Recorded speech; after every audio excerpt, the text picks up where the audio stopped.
জন্মদিনে যে বার্তা দিলেন শাবনূর। ৯০-এর দশক ঢাকাই সিনেমার ইতিহাসে পরিচিত মুখ ছিল শাবনূর। কোটি মানুষের হৃদয়ের নায়িকা তিনি। বেশ কয়েক বছর ধরে অভিনয় থেকে দূরে সরে আছেন এই অভিনেত্রী। তারপরেও জনপ্রিয়তায় একটুও ভাটা পড়েনি তার। বুধবার ১৭ই ডিসেম্বর এই নায়িকার জন্মদিন। জন্মদিনে অভিনেত্রী বিশেষ বার্তা দিয়েছেন নিজের ফেসবুকে। একটি ভিডিও শেয়ার করেছেন তিনি।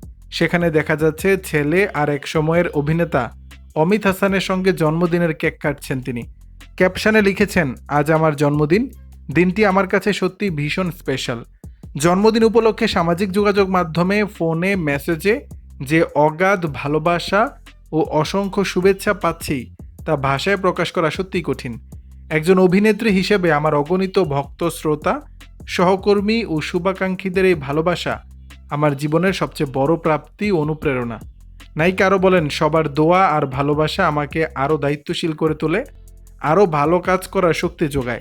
আপনাদের পাশে পাওয়াটা আমার জন্য আশীর্বাদ। হৃদয়ের গভীর থেকে সবাইকে অসংখ্য ধন্যবাদ ও ভালোবাসা। সব সময় পাশে থাকবেন, দোয়ায় রাখবেন। দর্শক, বিষয়টি নিয়ে আপনাদের মতামত জানাবেন নিচের কমেন্ট বক্সে।